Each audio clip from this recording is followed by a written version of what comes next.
All right, everybody. P. Turner, executive producer and host of the Break It Down show. Getting to Startertown today's episode. John is on his way into the broadcast studio now. And it's a little funny to say that, but it's true. He's clicking on links and twisting knobs and getting ready to go. Just a little background. Let me find his book here and show this to you guys. Hidden War. Can you guys see that? Get better at this light thing. Hidden War. Lieutenant John Moore's retired. Here comes John. How you doing, Pete? Good to see you, buddy. Oh, good to see you. Good to see you. Let me turn you up a little bit here. Keep talking for me. How's that sounding? Pretty good. Pretty good. Hey, we started the show off with an introduction, so you're going to say something like, hey, this is Lieutenant John Norris, and you're listening to the Break It Down show. You got it. This is retired Lieutenant John Norris, and you're listening to the Break It Down show. Yeah, this is pretty cool. You've done the rounds on podcasts. So I appreciate you coming and hanging out here with us. When people look at your photo, it looks like, and I really for a long time thought, oh, you're a special forces guy that transitioned after service into being a warden. But the reality is you were a game warden for almost 30 years. You were never a special forces at all in the military. Yeah, Peter, that's absolutely correct. And you know, like we've talked about a little bit before, and to our mutual good friend, Jason Piccola, who actually connected me to you, and I'm grateful to him and you for having me on your show.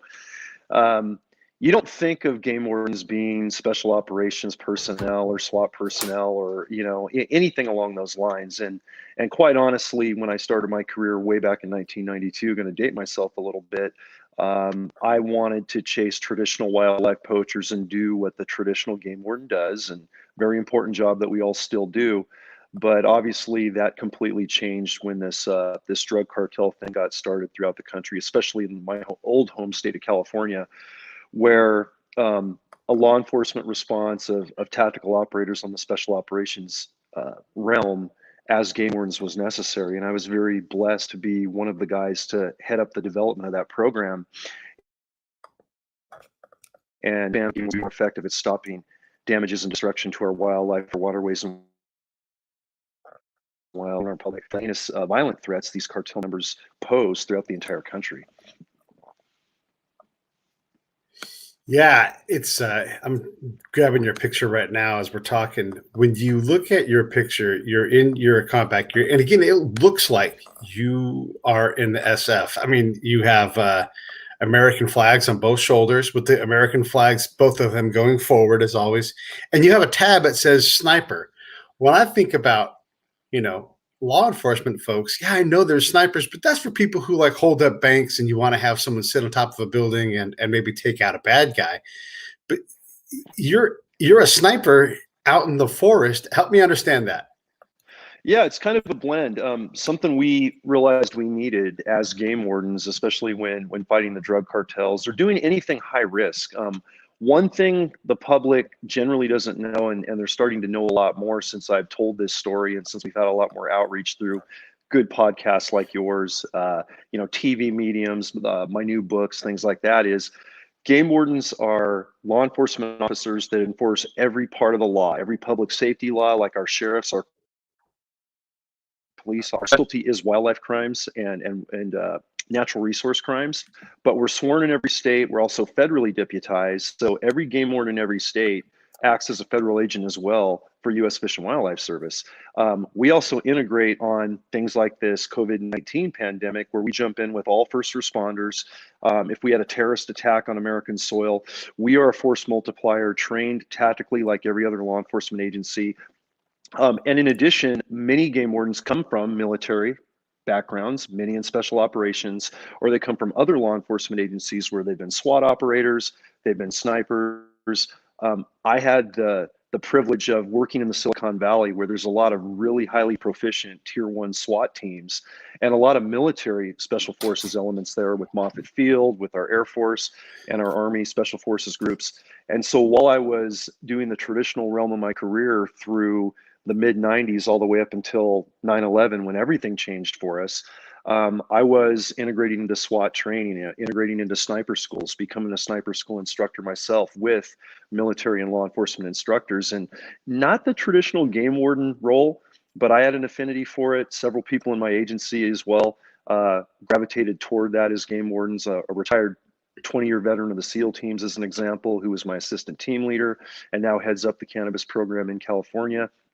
And then all the guys on the team that you read about in Hidden War are game wardens first and grew up hunting, fishing, and just loving the outdoors, Pete. But ultimately, they're really good at special operations and tactics. They're really good at hunting bad guys, and they're always team first with exceptional skill sets and talent, but very humble in how they approach that. So we got to build a really awesome team, and the sniper element was a big part of that. I want to steal a little bit of Jocko's style here, and I'm going to read from your book. And this is just a short passage, but okay, that's cool.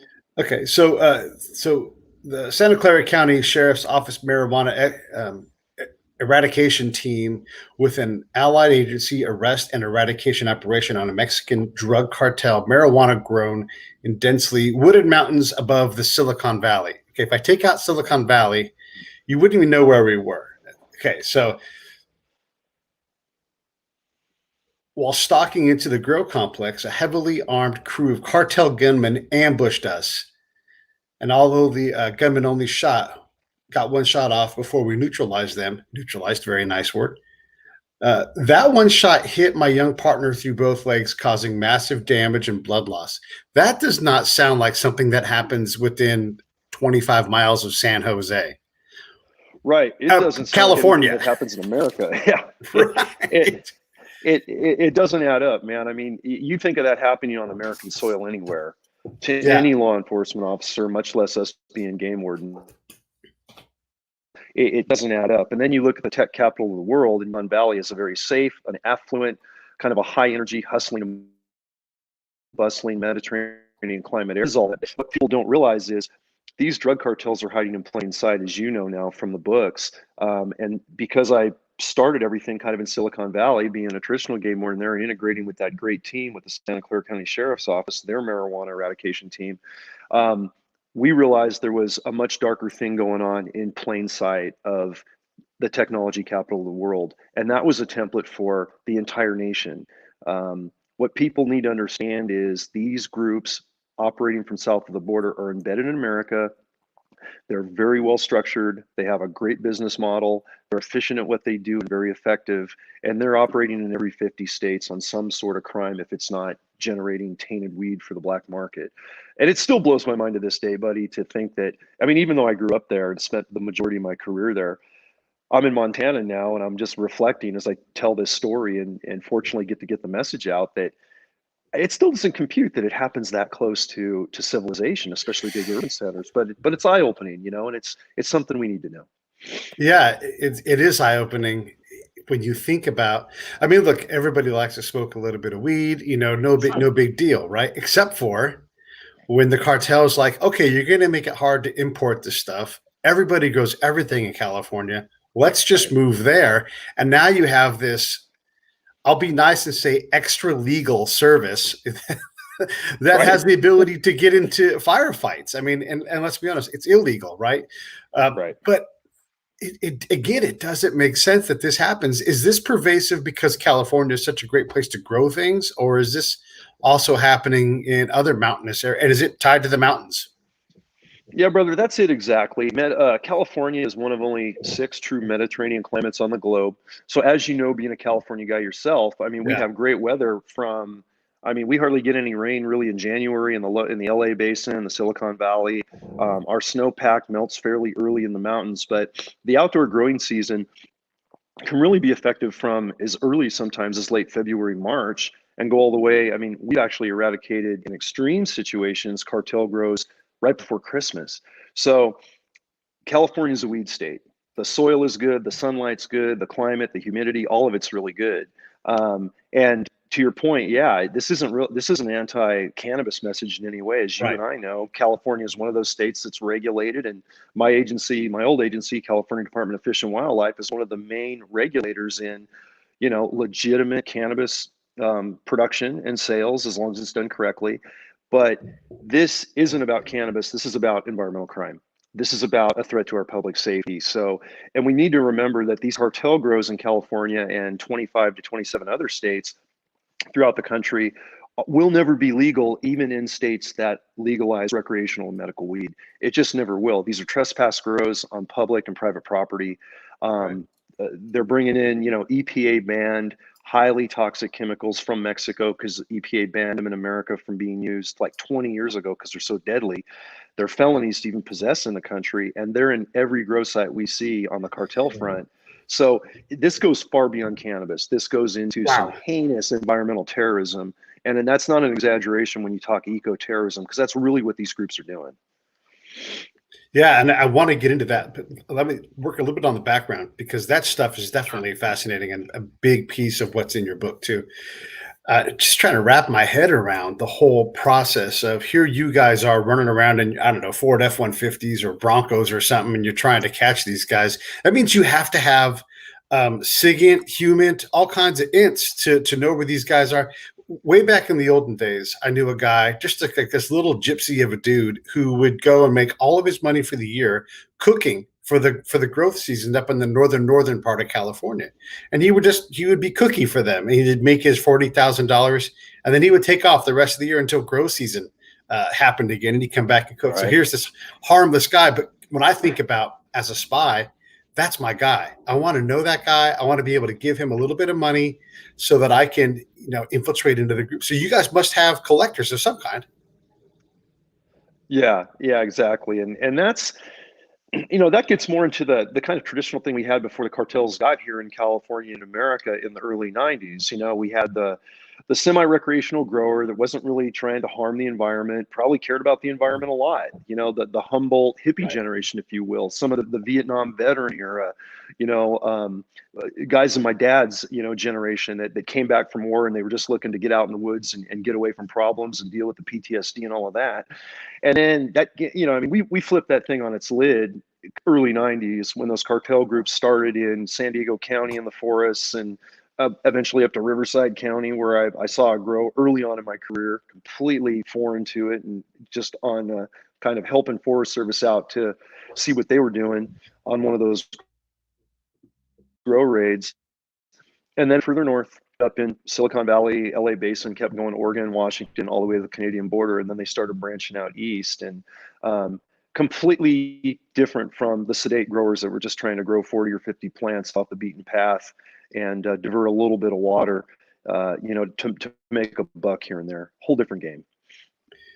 When you guys go after these folks, it's obviously there's joint task force. There has to be, because you guys ultimately, I'll say, don't care about the illegality of the drug thing. You're really trying to protect the environment and the natural wildlife. Now, obviously, I'm black and whiting something that's very gray, but who do you partner with? FBI then, or DEA, or ATF, or everybody? Yeah, we were kind of partnered up with everybody. In the early days, we were working with Sheriff's Department.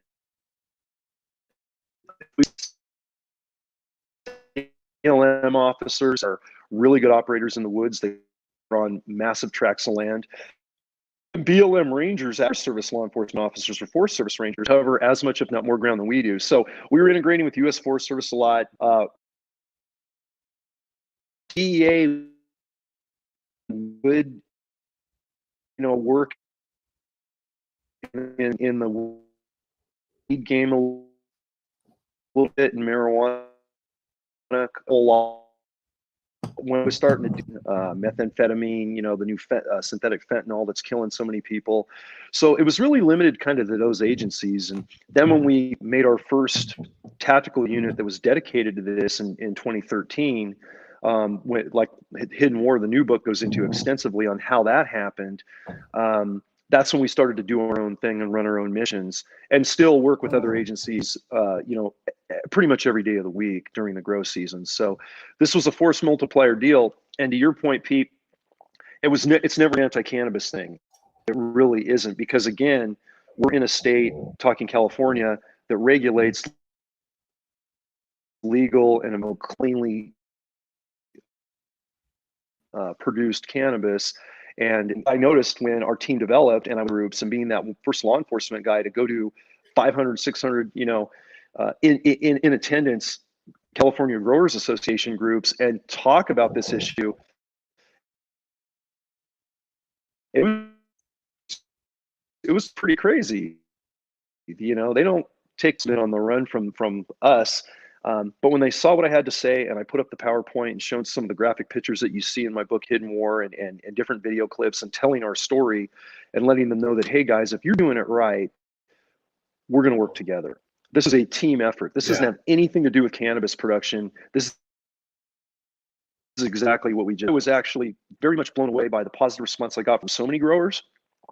Some of them in the audience during these presentations were in tears because they love their environment, they love their waterways, they don't like to see animals, die heinous death from toxic nerve agent poisons and everything else. And we actually got a lot of offers from these growers to help us clean up cartel grow sites, putting up money in foundations, and actually terming our marijuana enforcement team and our sniper unit their Earth Warriors, which I never saw coming. But being a unifier and want to polarize anything, especially in the gray California politics, still to have the left and the right kind of come together on one major issue, and that is what this is doing to our environment or Republicans. Forget where you sit. Just don't use for or against, left, right. It doesn't matter. This is about humanity and purity of environment and safety. And fortunately, that's what we're starting to see as both sides come together more and more on this issue as they become aware of it. This unity of effort doesn't follow the standard narrative. I mean, look, you and I were Californians.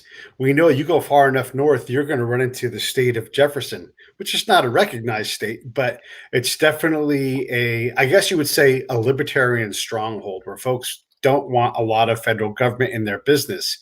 Right. These are not people that you would think to be, earth-loving hippie folks, and yet here they are working with you guys to repair and repulse, Yeah, and coming from California like yourself, I think I bring a more of an open mind to the whole issue nationally. And being up in Montana now, but still doing a lot of work and having family and friends and a lot of business in California because I love California and everything that great state has from the standpoint of wildlife resources and habitat. I mean, California is just a beautiful state, as you know. We have everything. And I could not have had a more blessed and diverse career working in California as a game warden versus other states because California has a little bit of everything.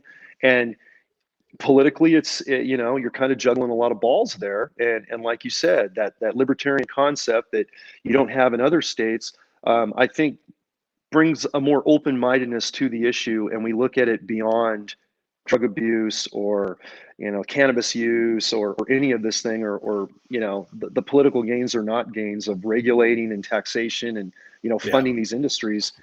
We get to a bigger issue, and we have to look at that bigger issue. And then something I talk about in the new book, as you know, in Hidden War, is especially at the end of the book, is if you're going to regulate cannabis as an example, is the problem going to go away with the cartel? Right. Quickly learned that didn't happen at all in any state. And so when you look at the politics of regulation, right, wrong, or indifferent, it's not so much regulation or not, it's how are we regulating, what type of laws are enacted, what type of incentives are there to curb the cartel threat, to eliminate that market, and to clean up the damage they're doing, because that's the imprint we're most concerned about, not the gross side itself. Only a bad thing gets in the black market entry consumers ingesting that crud. Yeah. But it's what's left behind in that Superfund site, right? On that waterway and that poisoned grow site and the trash and all of that. It's just a hot mess, man. And California's the hub of it. So yeah, and I guess if you're not of the right generation, you think Superfund site, oh, that must be wonderful. No, it's the opposite of wonderful. Yeah, this is like a toxic dump, like a wasteland. And some of these grow sites remind me of, some of these like fallout wastelands you can't go in. They're just an absolute mess and not safe to be in. We're going to get to all of the environmental stuff in a second for everybody listening. I just have to get into one more aspect of what you do, because it is so abnormal. When you are going to private training or joint training, as an operator, I mean, that's fully what you are. what kind of look, you don't have a bona fides. You're like, hey, I'm a game warden. I shoot ducks. And you're at sniper school. So is there a chip on your shoulder? And what is the reception like? I mean, at least initially, obviously you guys go out and you hold your weight and they're like, oh, okay, you really are able to do this stuff. But talk about that introduction to that world, because, you know, it's tough, you know? Yeah, it's not a free ride. It's not a free ride at all, man. And that's, I'm really glad you asked that question. And I do talk about this a little bit, especially in the new book, because to me, that was the biggest challenge. It was, I'm a game warden. I'm an outdoor guy. I've grown up hunting and fishing, a lot of fieldcraft skills, you know, embedded in me from dad and granddad and my uncles from like 6, 7 years old. So all of those skills are what really make good operators, as far as snipers, as far as trackers, as far as, you know, assaulters, whatever, in the military or SWAT units. But I will say this, when I went to my first sniper school in the Santa Clara County Sheriff's Office, myself and Mark, my longtime partner and teammate on the Met, they kind of looked at us crazy. They're like, Yeah. you guys are game wardens, man? What are you doing in sniper school? And I mean, this was when our agency wasn't in the mindset at all, well before special operations was a deal where we could even have a sniper unit or even have a Met unit, Right. even have the tactical gear, right?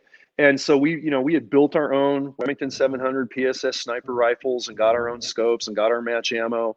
Now, we had been hunters and handloaders since we were kids, so we had a lot of gun knowledge and we could shoot proficiently. And the bottom line is, when you get to a school like that, it doesn't matter what patch you have on your shoulder.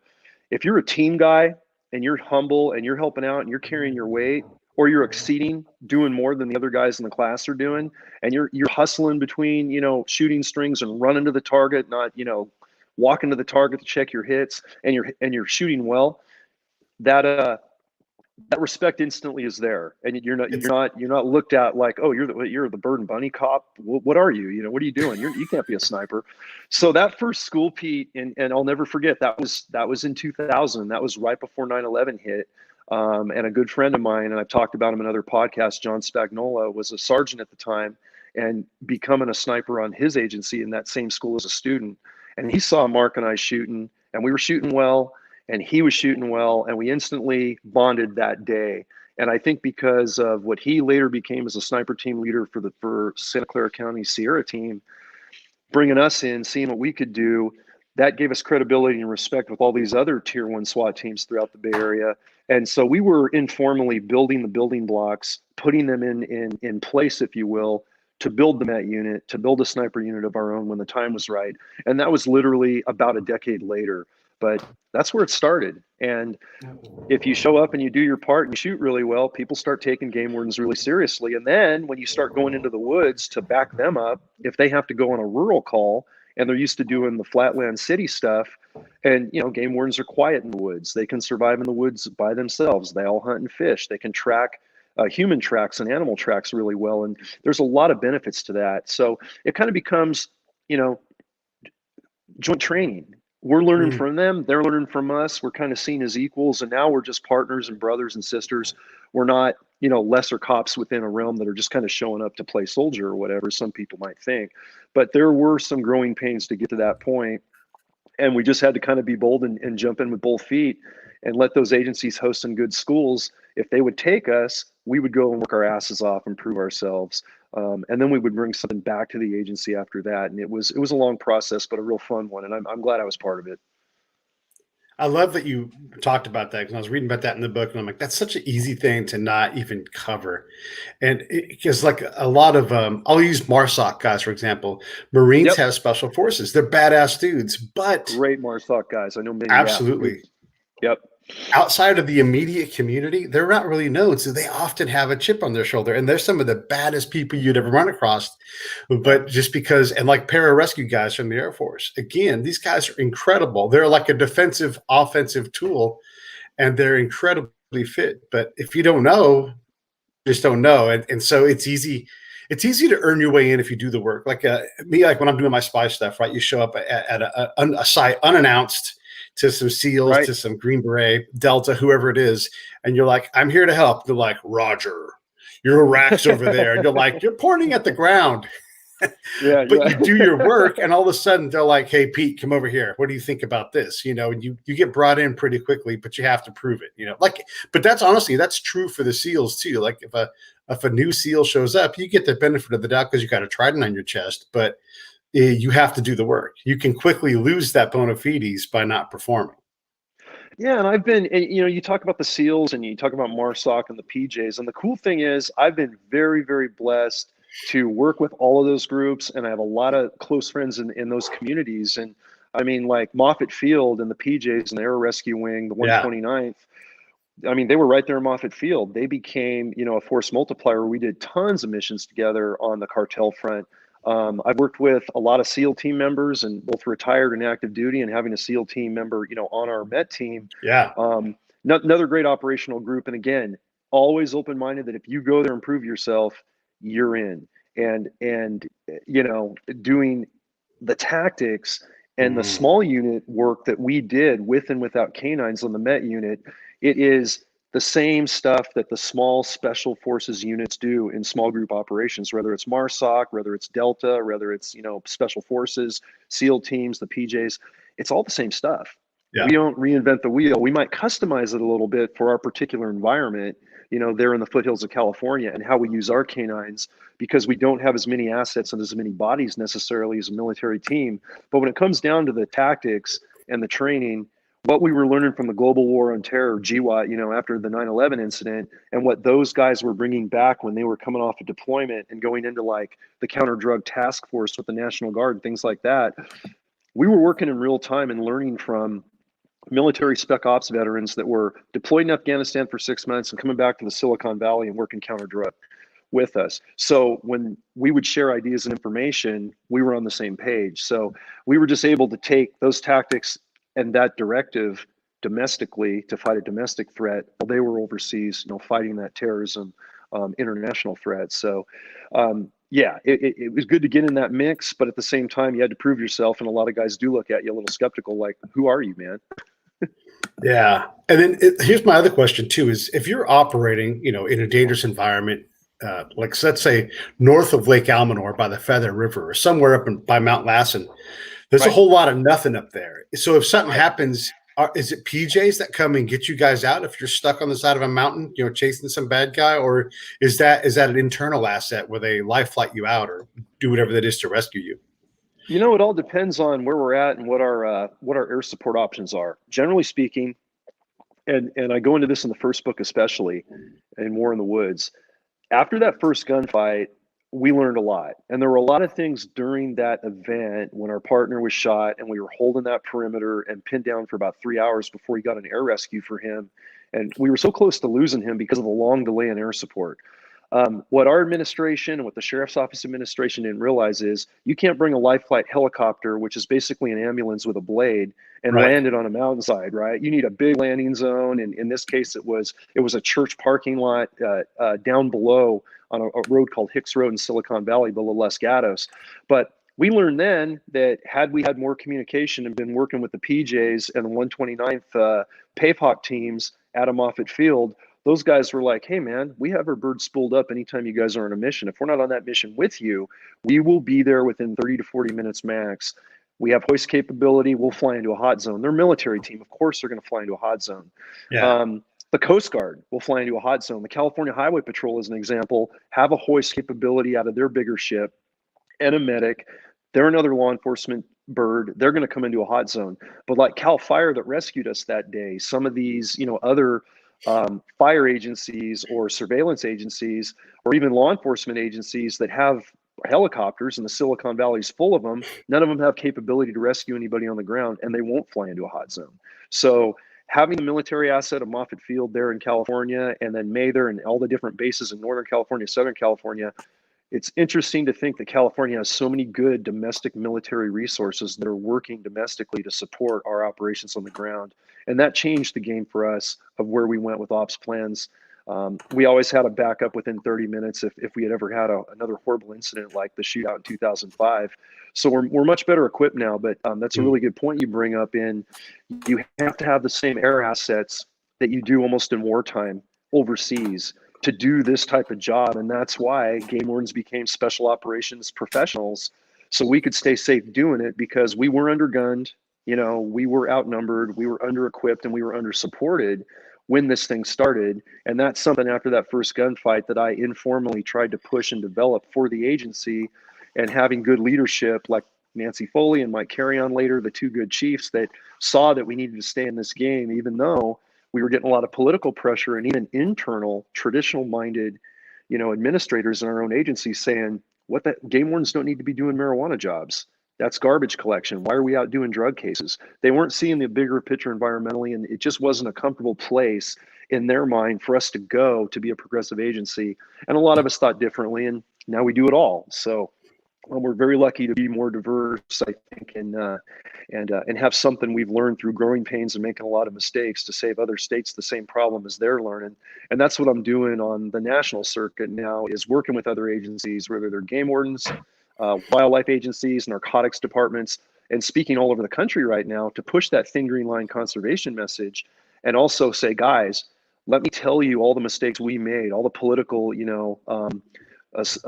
stumbling blocks we had to overcome, all the training, all the equipment, all the tactics, the stuff with canines, especially, brother, was we learned, the hard way, taking 2-3 years to get our canines dialed in before we had, A1 strike dogs doing it right that other agencies were starting to learn from. We're just saving the rest of the country a whole lot of time and a whole lot of resources in reinventing the wheel. And it's really cool to be part of that, because we're also passionate about America and everything that this great country has environmentally, and what our people are, no matter what side of the political fence you sit on. And it's interesting. It's such a bad situation with this COVID-19 pandemic we're in right now, but I'm glad you and I are talking during it, because now I look at what's happening to the outdoors now. Without patrol forces, right? Without game wardens out there, without law enforcement able to respond. I mean, it's free reign, open season, and the cartels aren't stopping, And they don't care about the flu. They don't care about the flu, brother. And you know what? Every crisis is it's like their golden wishing well. They just take advantage of the situation and go, it is free market, let's go. Everybody's tied up and distracted. And that's what we really need to look at this country and mind. I got you there. Yeah. It just because of COVID, everybody's on these things, and sometimes it gets a little jumpy. So I hear you, and you're right. And so when it comes to like terrorism and things like that, their biggest vulnerability, and this goes for narco terrorists, environmental terrorists, they're most vulnerable when they're moving to try to operate. Like that's when they can, when they're scoping sites and doing. And so right now, that's like their biggest concern. They're probably, I would guess, as a collector and operator, that they're more active out there trying to get to spots and trying to operate so they can pick the next thing or move quickly. So you're right about that. Let's talk a little bit about, you said earlier, you were talking about toxic chemicals. I think about all of so just this week, we had a company called Hemp Wave on.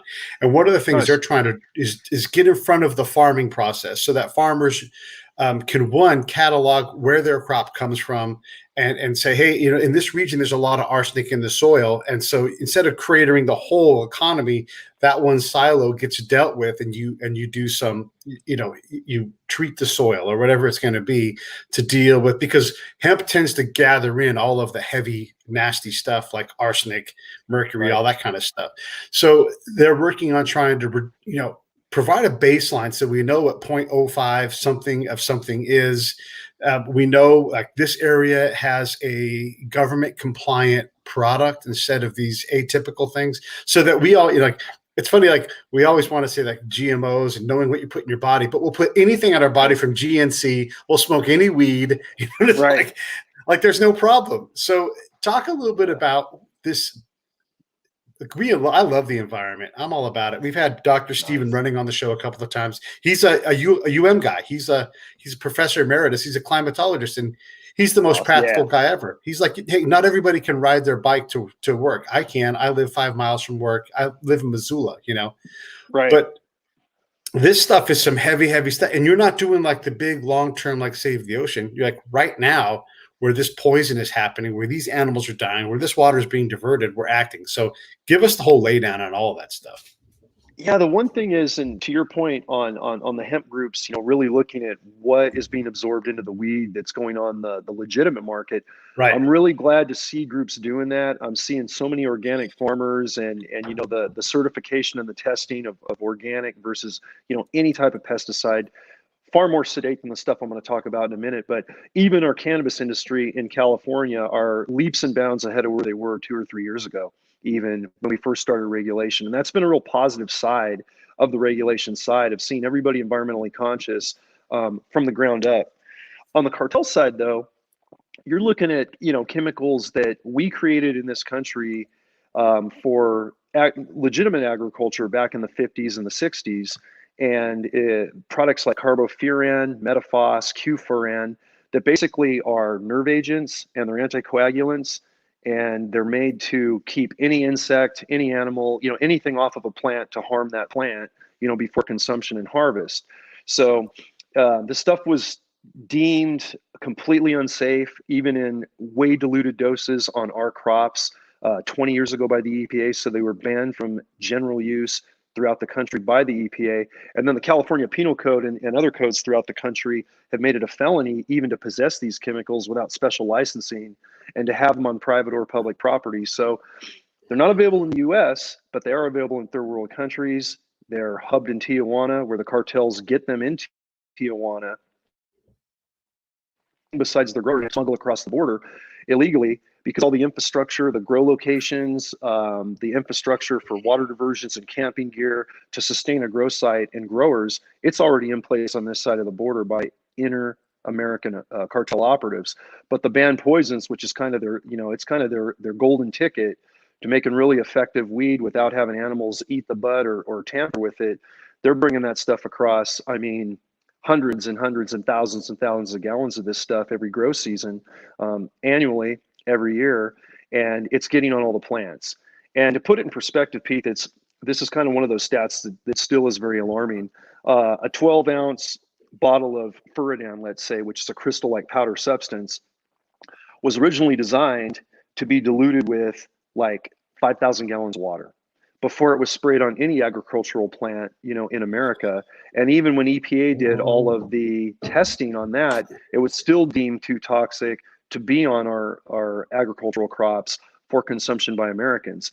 What the cartels do is they take a whole bottle of this stuff and they pour it into a 3 to 5 gallon backpack sprayer with 3 to 5 gallons of water. And they go out and just spray that thing all over their 10-foot plants, their 2-foot plants. It's in the soil, it's in the water. I mean, they're getting exposed to this stuff. They're being toxically poisoned, but it's keeping everything off. And then after a couple of days, this stuff looks like kind of like a white sheen, almost like liquid paper or bird droppings on a plant leaf. It starts to dry out and dissipate and get just kind of clear. And pretty soon you can't even tell it's on the plant, but it's embedded inside the plant, inside the leaves, inside the bud that people are smoking and ingesting, the root system. Super nasty stuff. I mean, one container of this stuff, if you took that crystal powder in one container and put it in equal doses on a flat table, and everybody ingested an equal dose of just a few crystals, it would kill over 2,600 people within 20 minutes.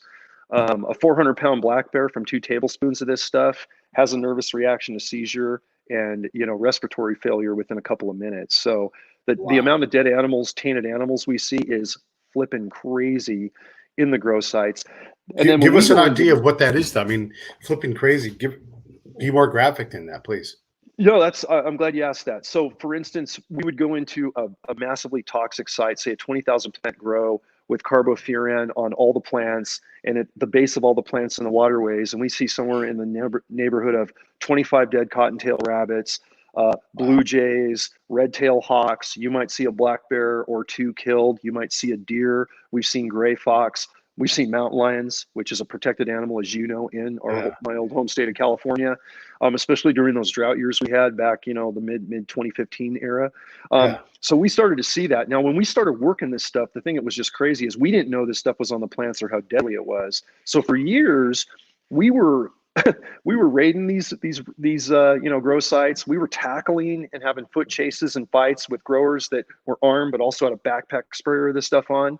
I'll never forget doing a downhill run behind Mount Hamilton in Silicon Valley on an armed grower that was running away from me with his backpack sprayer on, and tackling him and rolling around with his sprayer flopping all over the place.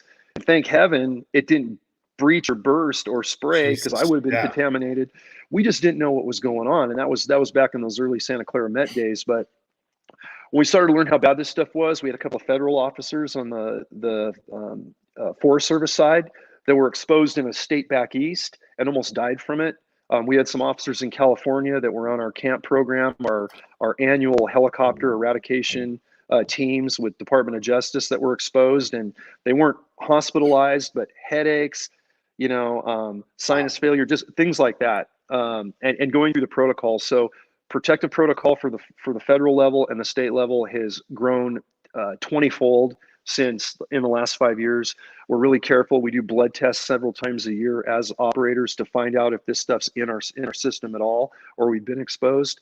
Our canines, we've had canines die of leukemia and other cancers at very early ages when they were completely healthy with great genetic breeding backgrounds, and in their prime at 2 or 3 years old, and suddenly die within a month and contract a leukemia or another cancer. Yeah. We can't prove that it's due to these poisons, but we're pretty certain it is. Yeah. So protecting our canines has become another major officer safety issue, and some standard operating procedure stuff we're implementing in the grow sites. It's just an eye opener. And the worst part about it is 70-80% of the black market weed sold, distributed, and ingested all over the Midwest, the Eastern Seaboard, the big cities, comes from these cartel grow sites. And it all has this carbofuran on the bud. It's not just some of it. If it comes from a cartel grow site, they're using this stuff. It is their, successful operating procedure for business, and it's out there. So you're not going to get sick and die right away from it because it's dissipated, it's been absorbed, it's not obvious on the plants or the buds, but you are ingesting an anticoagulant, you're ingesting a nerve agent that some of the active ingredients were developed by the Nazis in World War II for their their bioweapons and nerve agents warfare program. It's the same stuff that's in this product, and we're ingesting that stuff. Our kids are experimenting with it. Medical patients are using it back east, and they just don't know. And the cartels are taking advantage of that demand at the expense of health and human safety, and making hundreds of millions, if not billions of dollars of black market profit off of it. And that to this day just has to enrage all of us as Americans, that we're being taken advantage of and manipulated within our own borders by these groups while they're getting rich off of it, and at the expense of our wildlife. Yeah, it is absolutely infuriating that they're destroying the wildlife, destroying the environment, and poisoning all of us. It's one of the reasons why, if we had more universal legality of marijuana, these things are harder to work. Just because, and I guess we'll talk a little bit about this, but just because California and Colorado and Washington, these places are a lot more permissive and have the legality thing pretty much covered with marijuana, it doesn't mean there's not a market in fill in the blank other state. And so California is a massive state. Like, it's sometimes, like, if I drive near the Gulf Coast, I'm like, oh, Alabama's over. Like, it's so fast because there's such small places. Yeah. Right. You could be in the middle of nowhere, which is next to the middle of nowhere, which is next to the middle of nowhere. I mean, think about Yolo County and how tall, and it goes on forever. Right. So you can literally grow a lot of weed and just be damn near impossible. How in the heck do you guys cover all of that space to find? And then how many are there of you? I mean, California is the third biggest state. So you should have a brigade. 5,000 dudes probably couldn't cover that much space. Yeah, that's always the issue, brother, is, we're a team of 12 on a good day and a couple of canines, and we're covering the entire state. 12? So, yeah, we're not a big team. We're an effective team. There's a lot of effectiveness in that little unit, but the thing that's really makes it work is, our group of thin green line citizens out there. Not law enforcement officers, not game wardens, not drug agents, not sheriffs, not BLM rangers or Forest Service LEOs, but basically, guys like you and me that love the outdoors, that hunt, fish, hike, pro cannabis users and growers have become great informants. And I call that the thin green line force multiplier. Now, everybody that's in that realm that love our outdoors and love our country are part of the thin green line. It's not just a military law enforcement thing anymore. And I don't use that term lightly. And the reason is, without everyone's help of being on the lookout for this stuff on their own property or when they're hiking in the woods, we're not going to find it all. We're not going to find even a smidge of it, a very small percentage. And that tainted product is going to make it out of the woods because it won't get interdicted by any law enforcement, and more people will be poisoned by this stuff, and more wildlife will die, more water will be poisoned and diverted and polluted. So it's really up to you, me, and everybody to be part of that thin green line solution, because you're right, we can't cover it all. And California is a massive state. And as you know, I mean, we've had grow sites on the Eastern Sierras, no exaggeration, at 10, 11,000 feet. In Golden Trout Wilderness area. And then we've had them literally in eye shot of the surf of Monterey County of the Pacific Ocean breaking the beach, and not far from the beach, and everywhere in between. So, and then 25 to 27 other states have had it, granted to a lesser degree because they have smaller plots. They don't have the growing season we have in California, and they don't have as much land, but states in the Midwest. And, you mentioned the point of regulating federally and how certain states are regulating. What's really happened there, ironically, in most of the states that have regulated of how they've structured their regulation, that's when the black market cartels are coming in to undercut legitimate cannabis, and obviously legitimate cannabis is going to cost you a little more money because it's got to be inspected. It's got to, there's enforcement, it's not doused in poison. It's not doused in poison, it's taxed. It goes through the normal business model. It's not just, a field to table, if you will, all over. So this cartel generated weed is really high in THC content. It's really effective. People love it. It's really cheap compared to legitimate, organic, tested, vetted, verified cannabis. And it just undercuts the legitimate market because it makes that black market thrive because of demand. Is this where you plug your new line of weed cigarettes? I have a lot of thin green line products, but they don't involve cannabis. I think you're missing an opportunity here. I'm terrified of the other stuff now. Oh, I know, man. A lot of people have said that, no joke. But when we talk federal regulation, that's something that has to be looked at as a solution for sure. Yeah. And it has to be uniform. I mean, something I've talked about on some other Joe Rogan and I got into this quite a bit on his podcast, obviously being a pro cannabis guy and really looking at that issue. Joe looked at it very objectively and very sensibly. And he puts out a good message with that.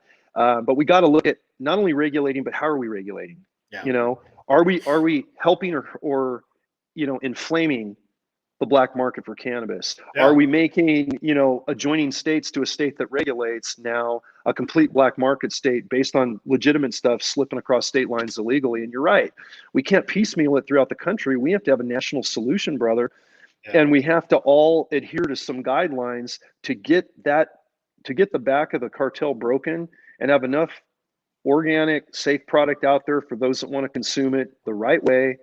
And just take that demand away from the black market. And we're a long ways from that, unfortunately. It's going to be a while because we're piecemealing it individually, state by state. We're not looking at it federally, and people have mixed reasons or they have mixed feelings on it. As you know, how much should the feds get involved?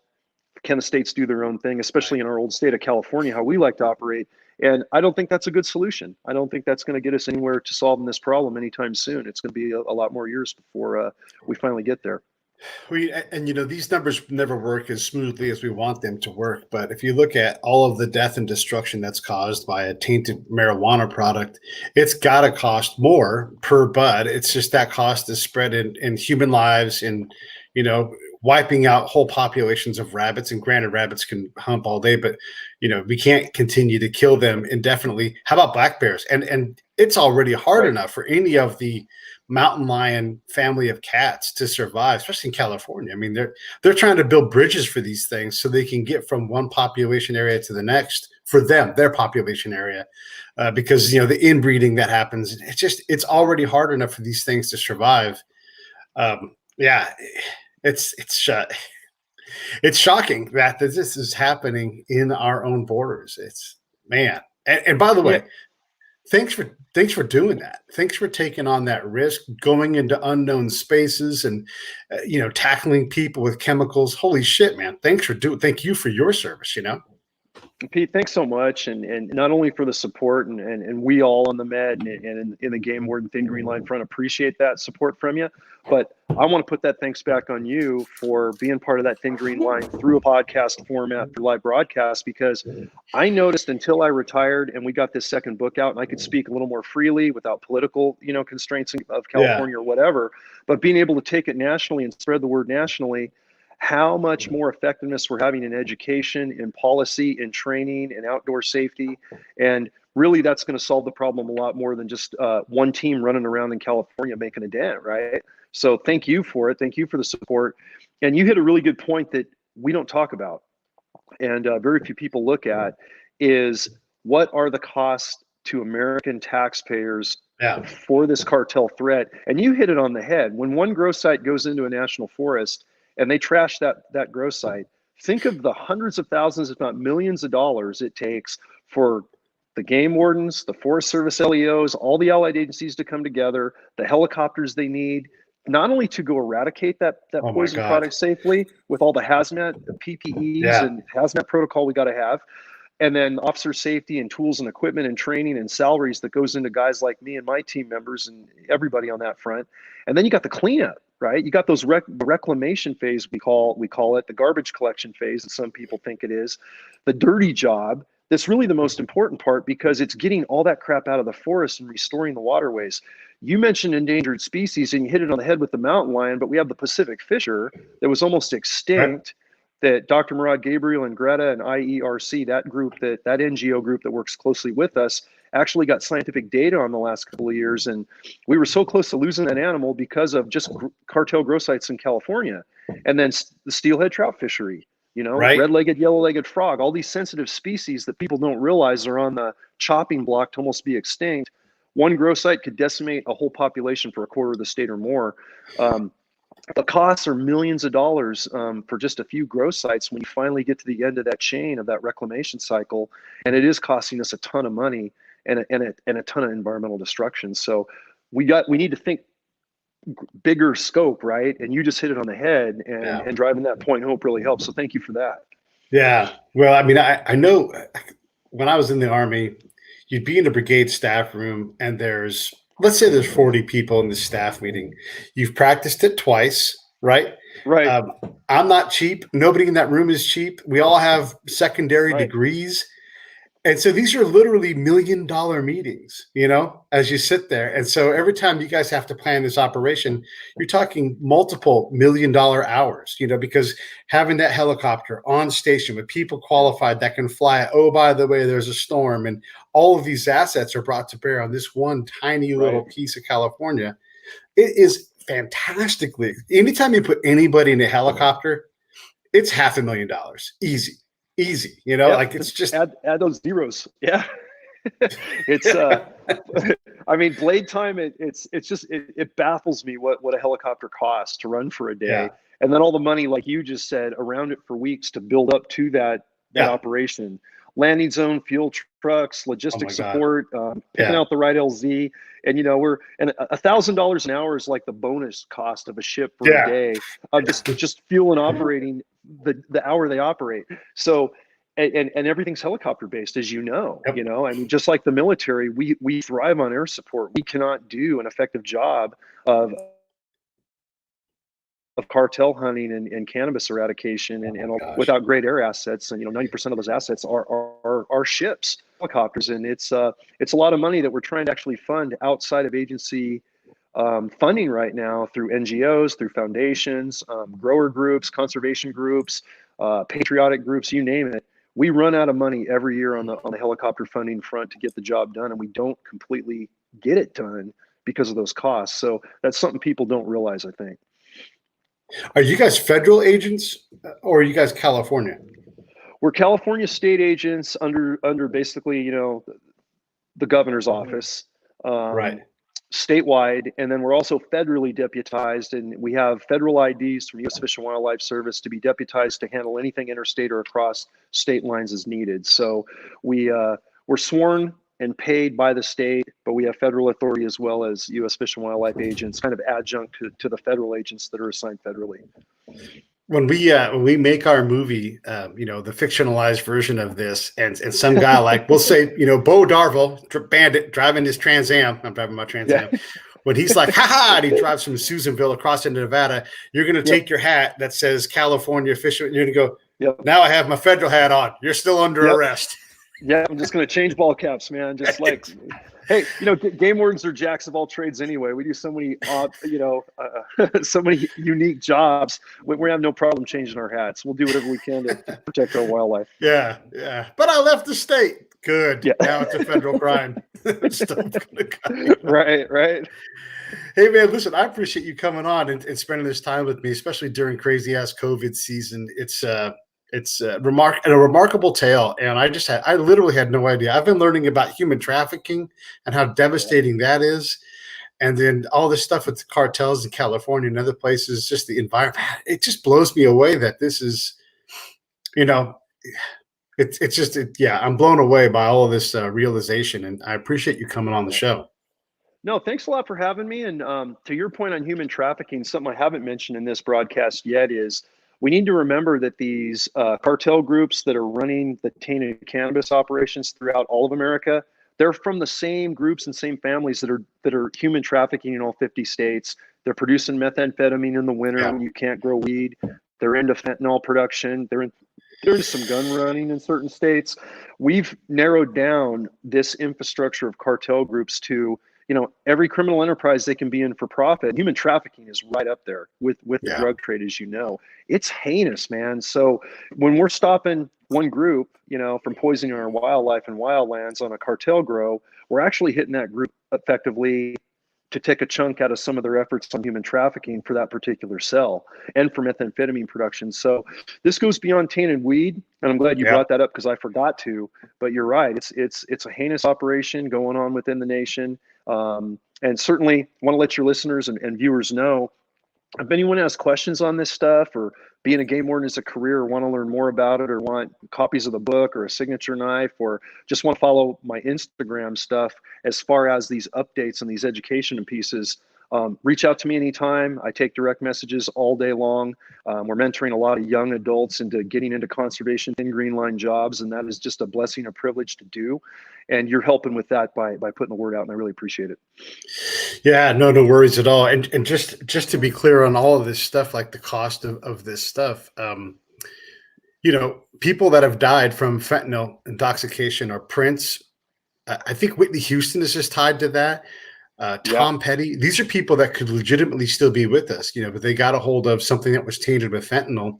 And Mac Miller's a young kid. And he's dead as hell because of fentanyl.